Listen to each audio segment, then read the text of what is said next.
but Sakadillo is still a ball, and as you can see, I can just bounce Sakadillo around all I want like a ball. So just like that. So that is how this game is going to work. Hello everybody, Roguefox here, and welcome back to another episode of Truly Bedrock Season 7. This is episode 6, and I'm currently standing in front of the build that I made in the last episode. This was really fun to make. It was definitely a little outside of the box for me, but in the end, I'm really happy with the way this turned out. For those of you who missed the last episode, I made a 3x3 redstone sewer gate, but ultimately what my goal here was to have a different type of structure that stuck out amongst all of the rooftops that I have in my village. So yes, the village does have pretty much all the same roof styles with slight variations here and there. They are different heights, but I was really looking to make something that stuck out from the rest of the builds, and I believe I accomplished that when I built this in the last episode. But with that, I have not been over to the... Wow, this area is really building up over here. I need to fly over here more often. I was gonna say, wow, this is looking really good over here, man. Yeah, I've not come over here. Oh, this is all new too. Man, okay.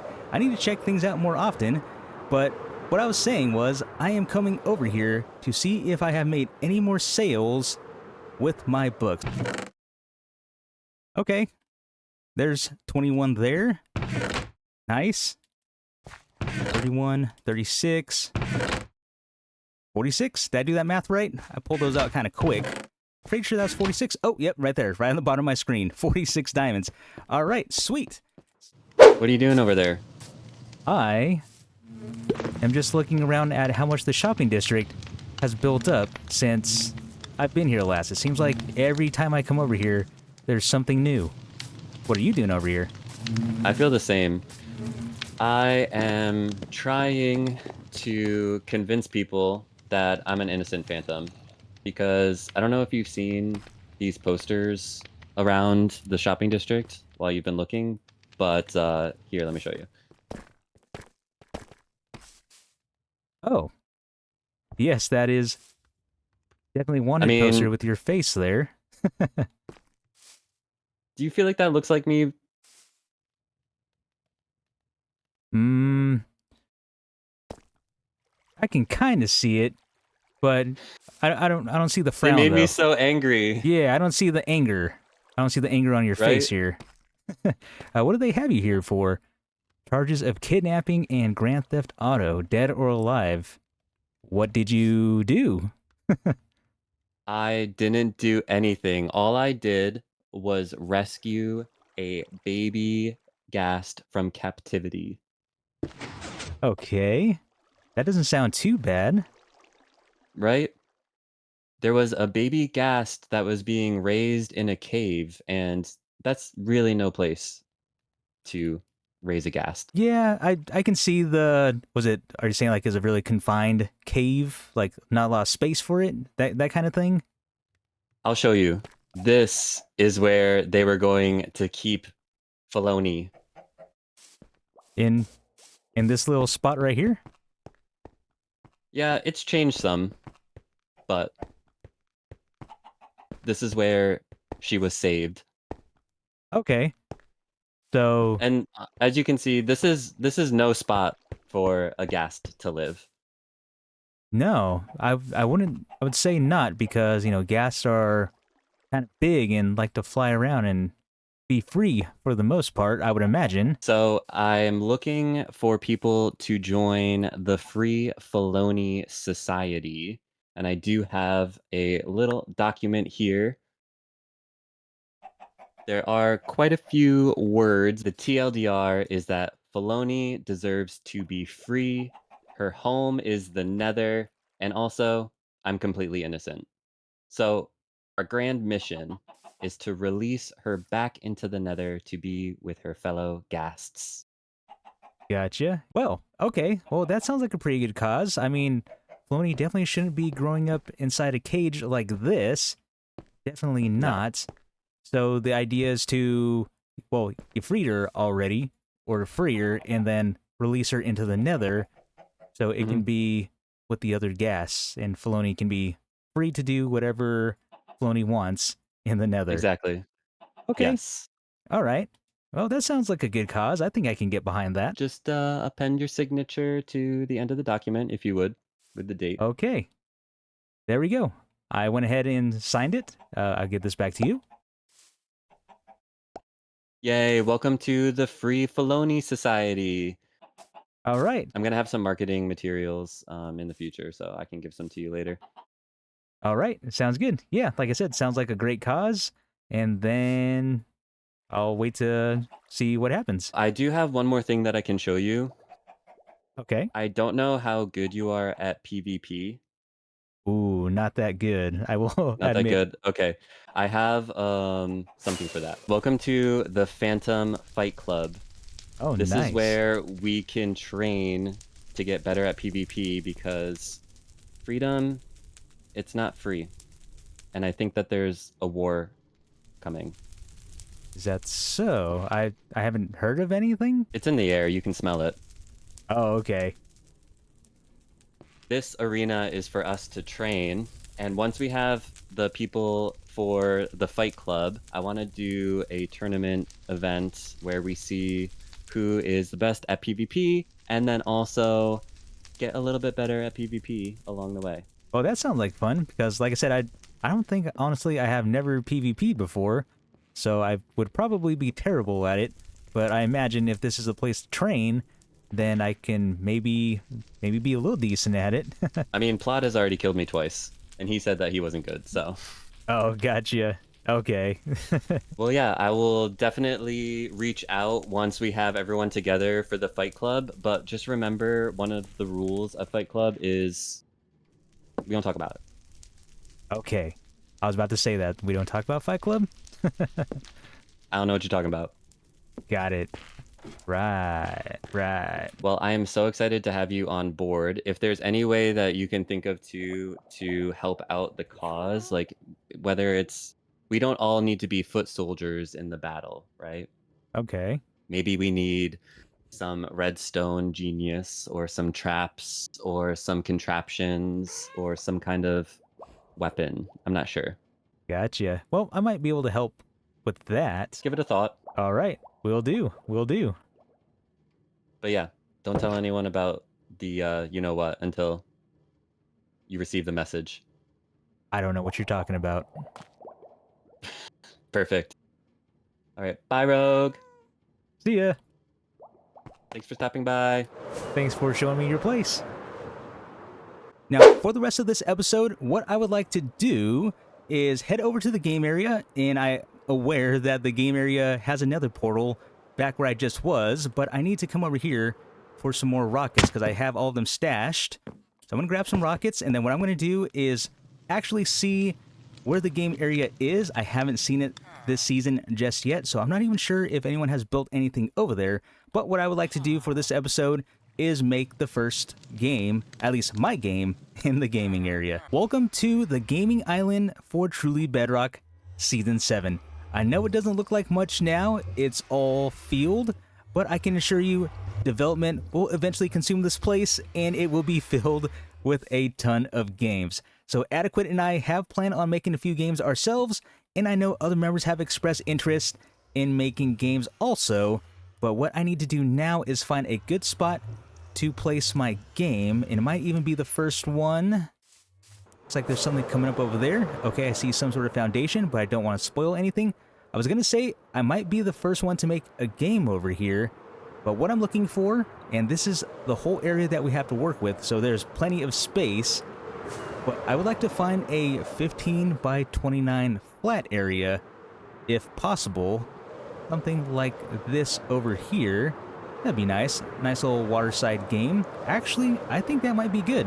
What I'm trying to do is limit the amount of digging that I have to do, so this might actually work pretty well. I think I might start building here. Definitely have 15 by 29. Yeah, I think this is a great spot. It's in the corner, it's kind of out of the way. I don't want to build smack dab in the middle of a fresh game area, just in case if there are any walkways I may interfere with or things like that. Again, we don't have any solid plans for what the area will look like, but I don't want to be the one to make things, complicated or awkward to work around by placing my game somewhere right in the middle. So I think a corner spot right here will do just fine. And actually, as long as no one sleeps, I do need some zombies.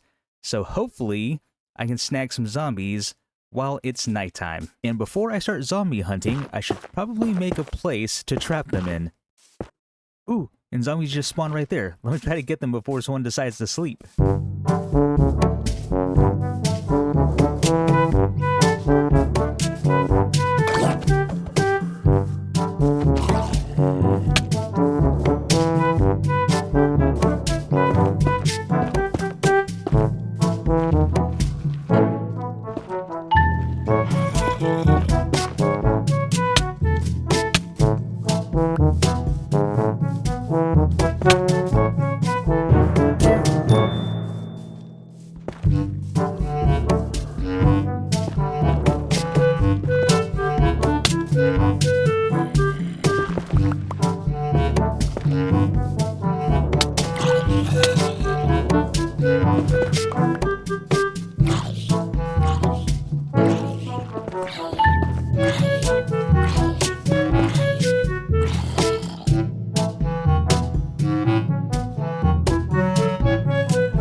Okay.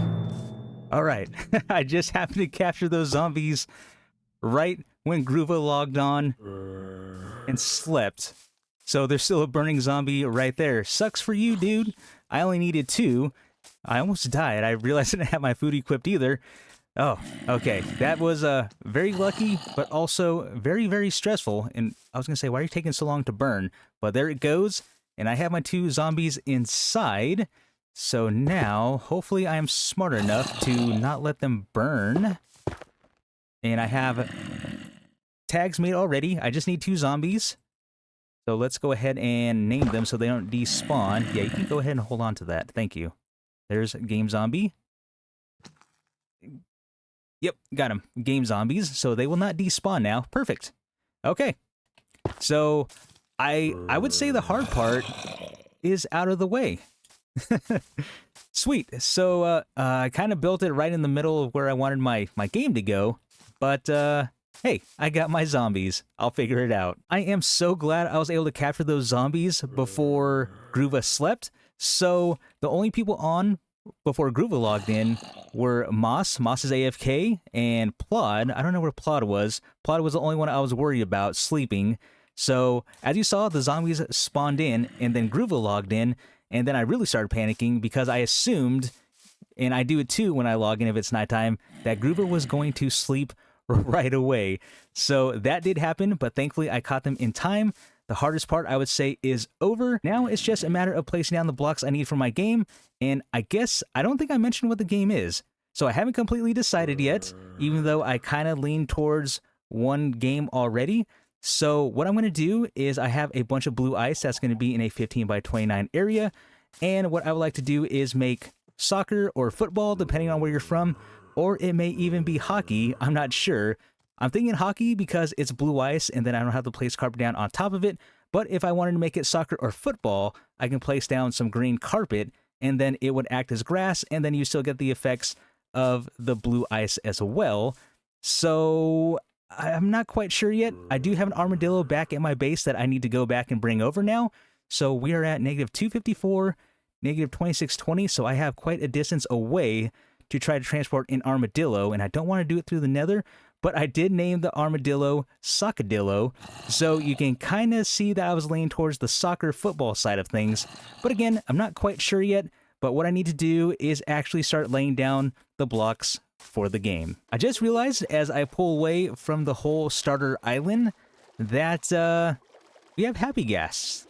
Happy gas are definitely a thing now, so I could have, and I do have dry gas. I don't have a happy gas just yet, but I could have made a happy gas and then just transported my armadillo that way. But, well, I'm at negative 120, negative 1300, so I'm pretty much almost there now. Of course, it started raining right before I hit record, but Sockadillo and I have made it back to the game island. And so there's Sockadillo right there, nice and name tagged. But what I learned recently, and I haven't played with armadillos too much, but when an armadillo gets close to a hostile mob, so that is why I have the zombies, it will actually roll up into a ball, and that is how I'm going to turn Sockadillo into the ball for the game. So with the 15 by 29 area I would like to make, that keeps Sockadillo in a ball constantly the whole time, so I think occasionally it'll pop out its head because that's just part of its animation. So let's see if I can get it a little closer here. Maybe it won't do it because I have it on a lead. Oh, there we go. Okay. So this is how Sockadillo is going to be the ball. The idea is to lay down the ice, the 15 by 29 area, place the zombies underneath in the center in 2 different areas. So that way, so there we go. Sockadillo just popped out its head, went back in, but Sockadillo is still a ball. And as you can see, I can just bounce Sockadillo around all I want like a ball. So just like that. So that is how this game is going to work. And let's bring it back over here, bud. And we're going to tie you down right there. So that is how the mechanics of this game are going to work. And what I need to do now is lay down all the ice for the game. I placed it in the pits where the zombies are going to go. So this is pit number 1. I'm going to drop a zombie in here. The netherrack is where the ice is going to be. And then pit number 2 is going to be here. And like I mentioned, this is a 15 by 29 area. So with the way I have this laid out, within the 15 by 29 area, the armadillo will always stay rolled up because of the 2 zombies that I'm going to place in. Now, it's just a matter of safely getting these zombies into the pits without 1, them burning up, or 2, me dying. And I guess if I do die, then they'll most likely burn up, but I do have a bed here just in case. I don't see what could go wrong, but, you know, that's probably jinxing myself right there. I think I made a safe way for me to lead the zombies to their respective pits, so I'm pretty sure there's an easier way to do this, like using rails and carts, but I don't have that right now, so I just tried to make do with what I had. So I was able to split the zombies up here, and what I'm going to try to do is lead the zombie down this pit here. That's all covered. Shouldn't take any damage from the sun. I'm going to hop up here, and then in theory, the zombie should fall right on in, and let's find out. So follow me. Yes, perfect. And okay. Did I put a trap door there or something for the zombie to try to get to me this way? So that didn't really go out as planned. Come on. You don't want to try? Try to get to me? Okay. Let's try to figure this out here. It looks like the zombie went in on its own after I walked away to grab a lead. I was going to try to put a lead on it and drag it in, but maybe, I guess, as long as it doesn't see me, it'll just walk around like it should. So hopefully I can have the same luck with this one here. And I just need to remove some of my stuff and make a trail, a safe trail, to this pit. Now for zombie number 2. Let's see if I can do it better this time. There you are. Follow me. Yes, perfect. And I'm going to assume if I break the line of sight, yeah, there we go. Way faster. Can you tell I don't do this often? The ice is in place, and you can kind of get a better idea of the size of the field now. So again, this is 15 by 29. The zombies are under the blocks where the torches are. And with the size of this field, you can easily do a 1-on-1, 2-on-2. I don't know about a 3-on-3. That might be pushing it. But definitely 1-on-1 or 2-on-2 would work good here.